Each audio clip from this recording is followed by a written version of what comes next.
We're here to basically tell you about a paper that's coming out in PNAS, really the result of Marc's work. And this paper lays out the basis for a new technology that we hope will be important for fabricating machines at the micron to nanoscale. My group has been interested in the mechanics of origami structures, and recently Paul published a paper on using graphene to do kirigami research, and not kirigami research, how should I say it? He was doing kirigami with graphene, with a single sheet of atoms. And so we got together and thought to ourselves, well, could we start to think about how to get graphene to fold up into geometrical shapes that might serve as scaffolds or the basis for machines at the micron and nanoscale. So today I'm going to show you guys how we make graphene. This is basically where our project starts. We have to make a 1 atom thick layer of carbon with the individual carbon atoms bonded together. So the material, you can grow graphene on a lot of different things. Our group likes to grow it on copper foil. This isn't just any copper foil, it is, let's see, 99.99% pure copper. So it's extremely pure copper. There's no chemical impurities in it. And that's a key part of making this process work. But beyond that, what you do is actually pretty simple. So here's a copper foil. I've cut it into the dimensions of this tube. I'm going to load the copper into this tube, and then we're going to bring it over to the furnace where the growth actually takes place. Slide my little guy in there. Okay. I can kind of slide it along. And it's about centered. I want to make sure I've got this little ramrod that I've labeled to the right length. That's about right. So okay, so now we have our copper inside of the tube. We can bring it over to our graphene furnace. So slipped a little. So now you can see the copper is loaded in the center part of the furnace. Close it up. Then I'm going to connect the tube to the vacuum pump. So here are 2 little vacuum flanges. Interconnect. Flange. We're running. Cool.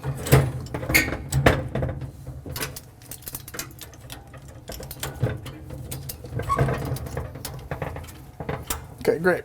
So now we've got an airtight seal on both ends. All right. Sucking the air out of the hose. So what you can see here is that the vacuum pump is connected on this end, right? And we're sucking out gases on this side. Over here, there's the 4 line coming into the tube, and that's where we're going to flow in the reactants that we're going to use to make graphene. And we don't just pump them indiscriminately. There's an intricate mass flow controller down here. So what you have are 4 separate in valves. They all come in through these little computer-controlled valve units, and they're pumped back up through this metal tube into the 4 line to go into the reactor. So there's a flow direction. It pumps in through here and out through there, and in the middle, it gets heated up by the furnace. The different flow lines correspond to different things. So here's a mass flow controller for argon. We use argon in order to just kind of push things through. It's just a big, heavy, non-reacting gas. A mass flow controller for methane. So the methane is the thing that we're actually going to use to make the graphene out of. It's carbon and 4 hydrogens, so we're going to use that carbon as going to be the base of our graphene. And the other ones are things for regulating the growth. So we have an oxygen and a hydrogen, which let us tune things like how fast it grows, how much the graphene covers, the size of the crystals in the graphene, etc. But those are the basic ingredients of what goes in. And then they get pumped back out as waste on the other side. You hear a click. And that means we're running. So I've just given the instruction of the furnace. It's going to heat very rapidly to, in this case, 950 C. So now we wait.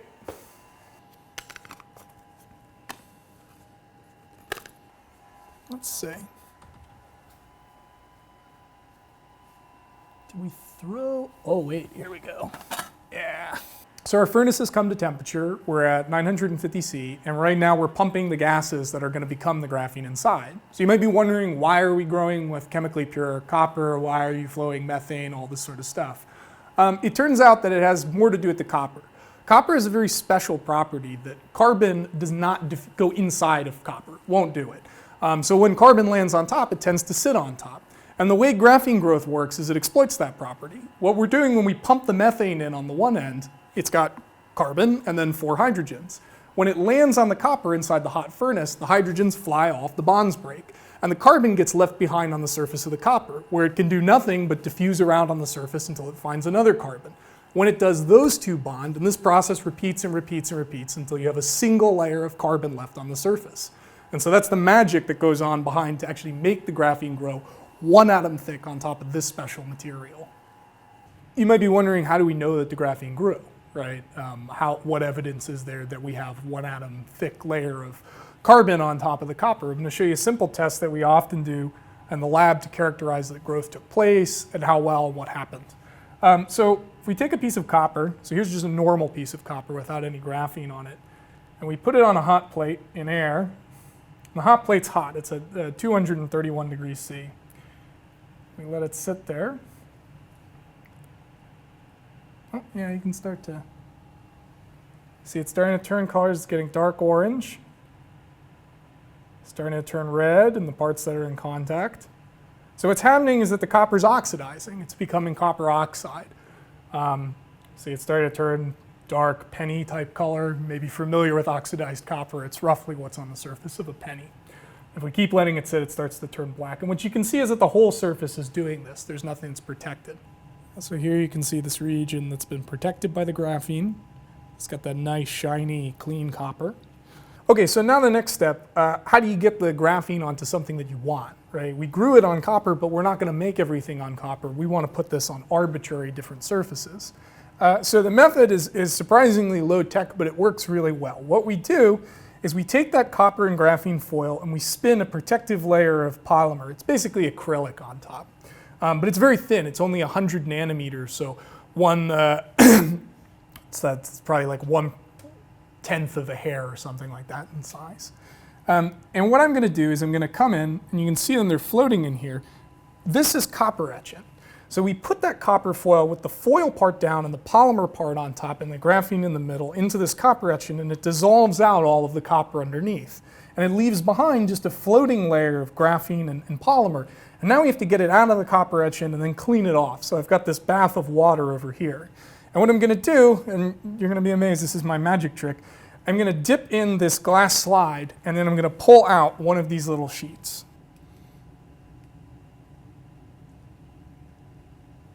There you go. Yes, I see it. Now, so here I've picked up this guy. I'm going to put it in the water now. And there it goes. It's off and free. So, voila. Let's see, I can come in and pick it up again.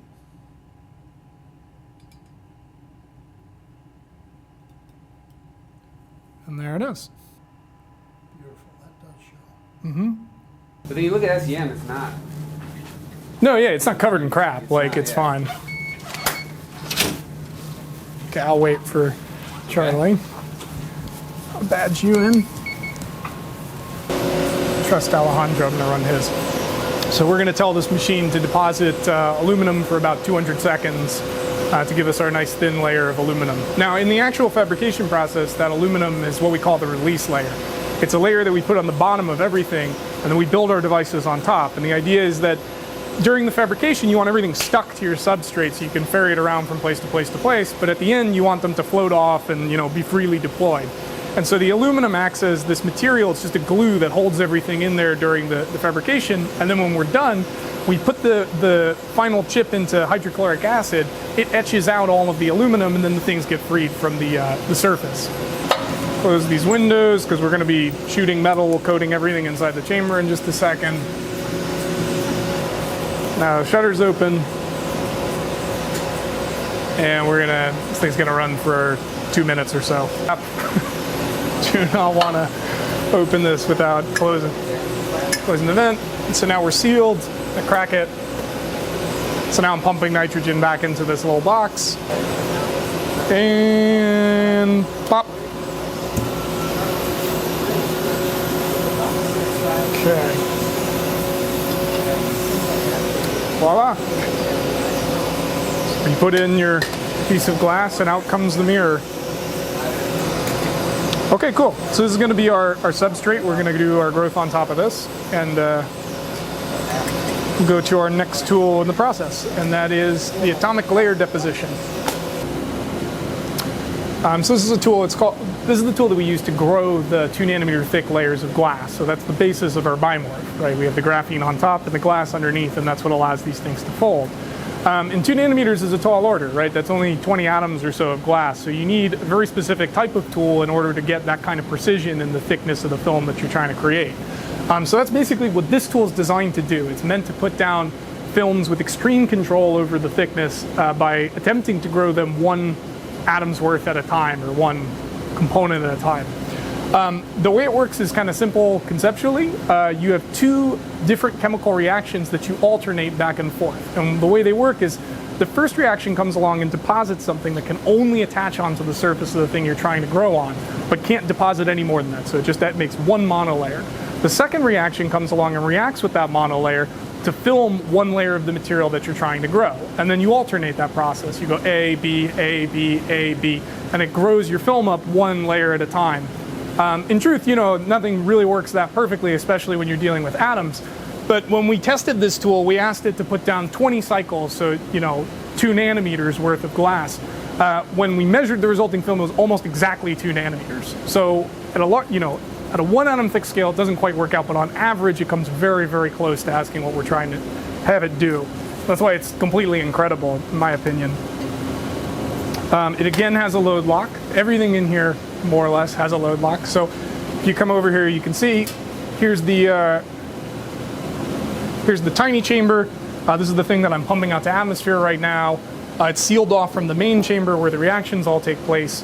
And what you're going to see is when this comes to atmosphere, I'm going to open this up, load the wafer inside, and there's a little robot arm that's going to drive this thing into the main reaction chamber, and that's where we're going to pump the gases in that are going to do those 2 different chemical reactions, the A and the B reaction.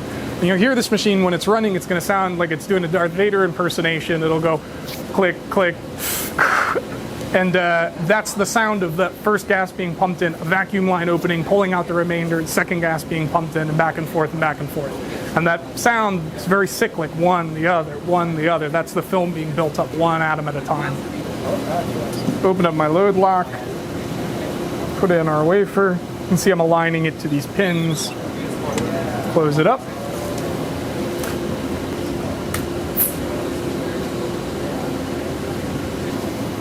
Just gonna pop this guy out, put him back into our little case.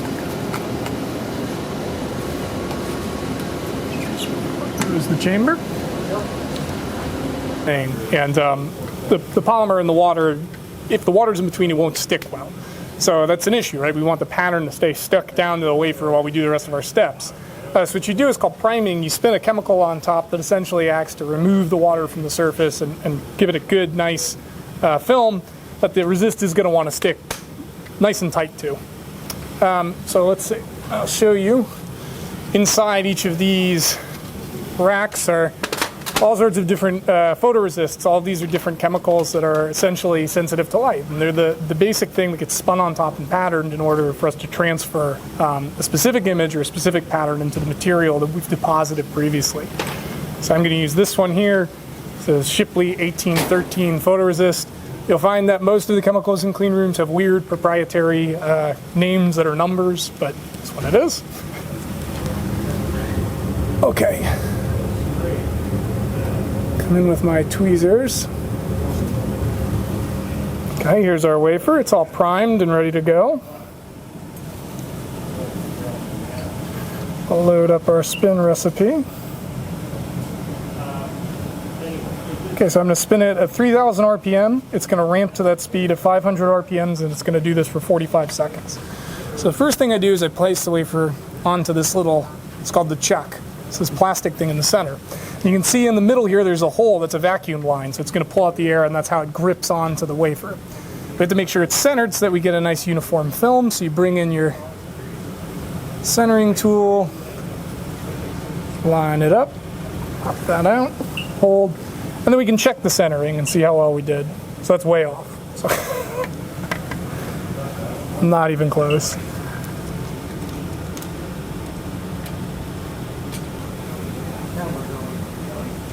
All right, so I've centered my wafer. So I'm gonna rotate on my chuck. I've got my photoresist in here, this little vial. I dispense it. You don't want any bubbles of air trapped, so you kind of try and lose the first one.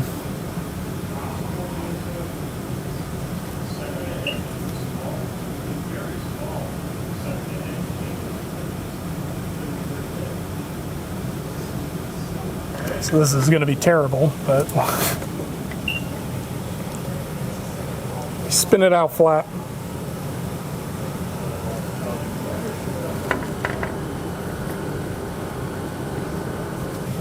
Okay, so open this guy up, take out my wafer, and it doesn't look like there's anything on there, but you can see if I get it at just the right angle. I'm gonna head over next door.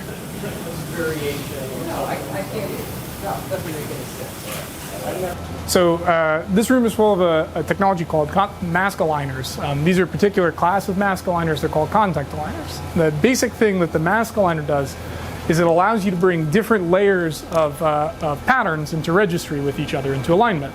Because as of right now, right, I just have this, this wafer that I'm going to put a pattern onto. But let's say I want to put on another pattern later. Well, the way I do it, I have these things, these mask plates, and these are layers of chrome plated on top of glass that have been patterned into the target geometry that I want to have.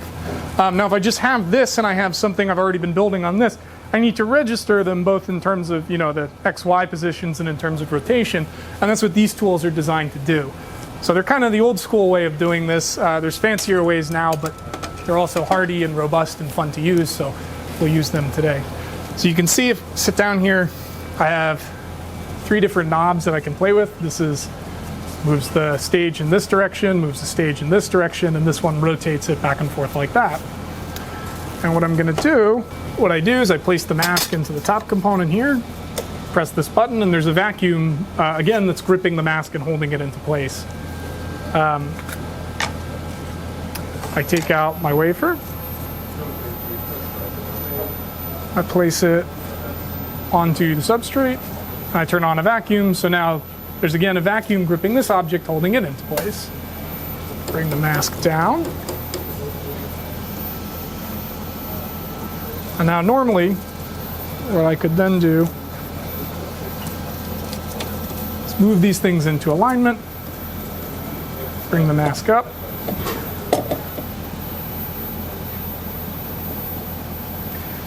Now, one of the key things, right, is how do I know that I've brought things into registry, right? Obviously, I can turn the knobs and stuff, but how am I actually going to perform the alignment procedure?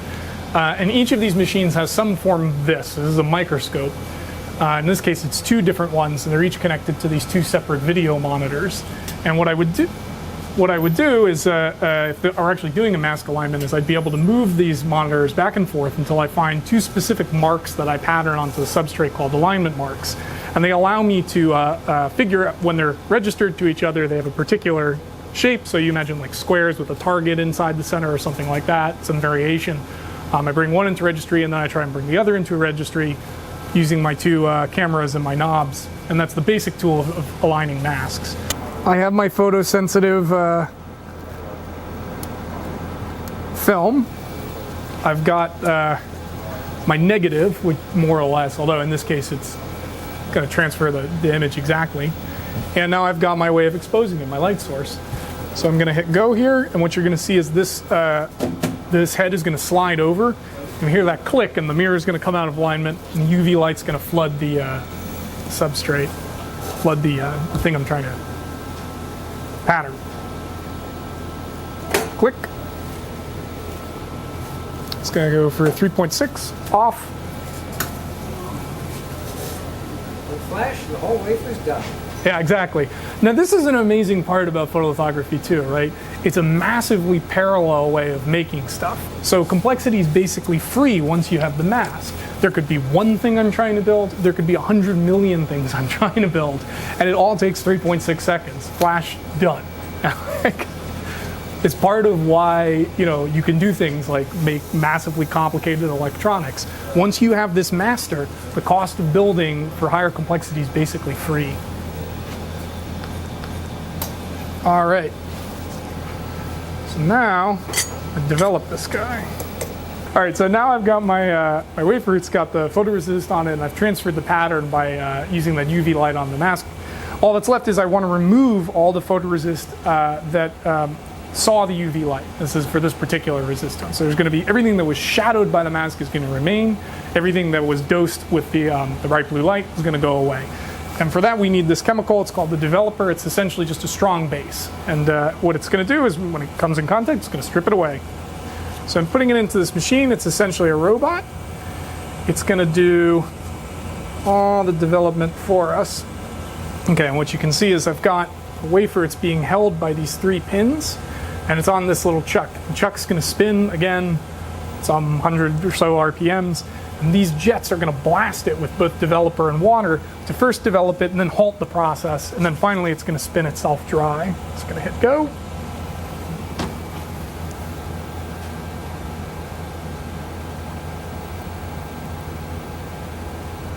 So there's that image of the mask coming out in the resist. Nice little sharp lines inside that square. So by this point, right, we've put down our layer of glass, we have our layer of graphene on top, we've got our layer of photoresist defining the features that we want to have. So now we have to remove the graphene and glass in specific places that aren't protected by the photoresist in order to get our pattern right into the materials we want. And to do that, we have these tools. They're called plasma etchers. So these are devices that we can load our wafers into again, and they ignite some form of reactive chemistry inside of them that will start to strip away a particular material depending on which chemistry you use. So to strip out the graphene, we'll use oxygen. So an oxygen plasma reacts strongly with carbon-carbon bonds, breaks them and removes the graphene.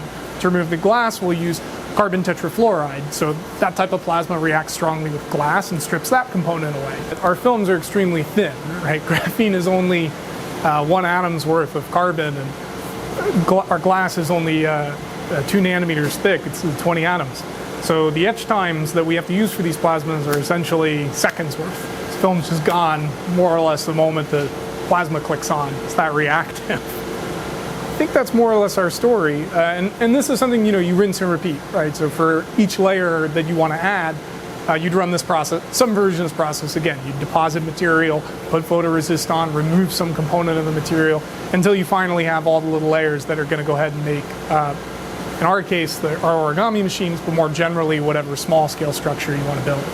And so what's neat about origami is it's a platform for constructing 3-dimensional objects that perform complex motions using only the skills to pattern things in 2D. And since we can pattern very small things in 2D, it makes sense as a way to make small 3D things. This that was missing, which is if you have an origami artist, they can go down and fold this structure. But what is going to fold it at the smallest scale? We don't have an origami artist that's the size of a cell. And in a way, that's a lot of what this paper is about. It's about doing the material science and the physics necessary in order to build little mechanisms that can start to fold these 2D atomically thin members. The way you can get something I'm gonna slide over to fold itself is by basically making a bimorph. So bimorph is 2 sheets of material, in this case 2 metals that are fused together. And the idea is that if you take this bimorph and you heat it, spread it.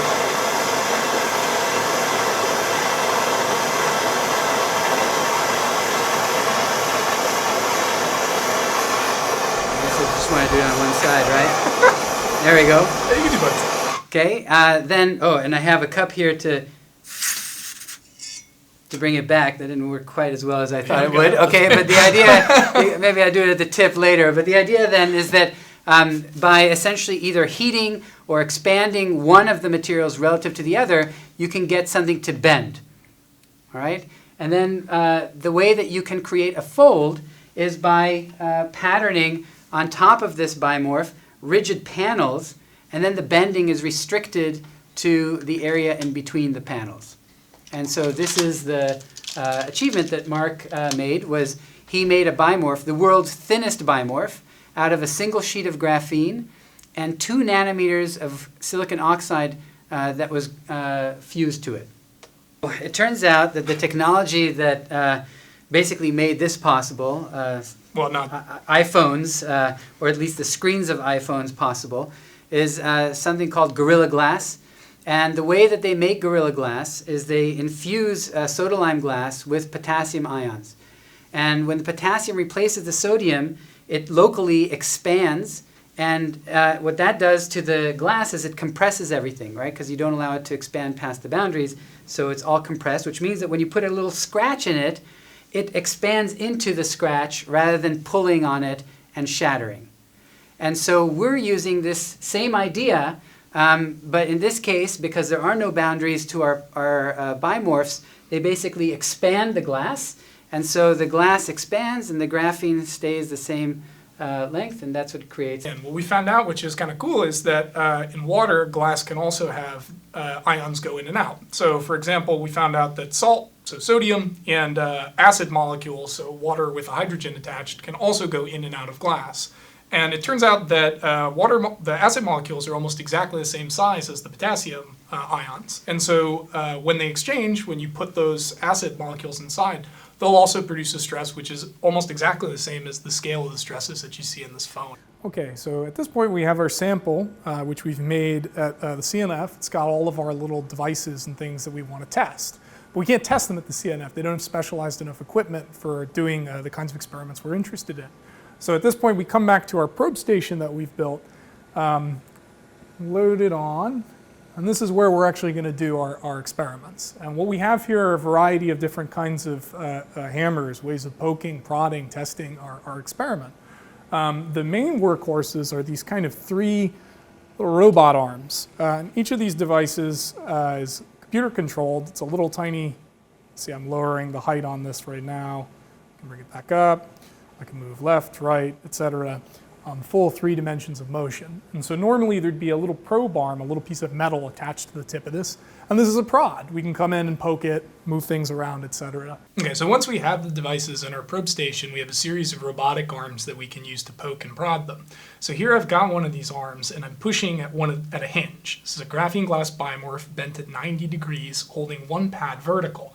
And I'm coming in with my probe and I'm pushing it, causing the hinge to strain, and then when the probe comes off, it releases that stored up energy. So one of the very cool things about working with nanoscale origami is that it's fast. Things can take place much, much quicker because the hinges themselves are so thin. And typically, the amount of time it takes in order to, say, heat a biomorph or push chemicals into it scales with the thickness. In addition to that, right, you don't just want to be able to poke things, sometimes you want to do other stuff. So there's an intricate system of lasers, which we will show you separately, which allow us to route in light of different wavelengths and powers into this microscope and direct them on parts of the sample. So some of the different things we can do, we have one, it's an infrared laser. It allows us to heat things. We have what's called a super continuum laser. Effectively, it lets us put holes in things or cut things. We have a variety of lasers that are in the visible wavelength, so different colors of light, and these are useful if you want to do fluorescence or have different types of color illumination or chemical reactions take place. And we also have an ultraviolet laser for the same basic purpose. All these things feed in through this box of mirrors and lenses and things like that into this one little tube where they're directed back up through the microscope and into the sample that sits here. Light from the microscope is then directed back out down into a camera. So there's just a little camera mounted here onto these 3 different translation axes. Just lets us position it, and that sends information back out to the computer that we can see what we're doing while we interact with the machines that we've built. But what is unique to our system is that the graphene glass bimorphs that we make are completely compatible with semiconductor technologies. And this is one of the crucial, I think, thrusts that we wanted to focus on, because that means that these scaffolds can then later be interfaced with computer chips. So what we're building is a kind of exoskeleton for the electronics, where the exoskeleton is made out of a 1 atom thick sheet of graphene and a tiny layer of glass on top of it, the bimorphs that you've heard about here. And researchers at Cornell, including people at this table, were pioneers in creating these kinds of mechanical structures out of atomically thin layers. Put it. Today, in the nanofabrication facility here at Cornell, we could design a processor like the Intel 4004 that is small enough that it can fit on a machine, a device that we've made, again, at the CNF, that is 1/5 of a hair diameter. That means that you can put the computational power of the spaceship Voyager on a machine that is smaller than the width of a hair. And that is fantastic.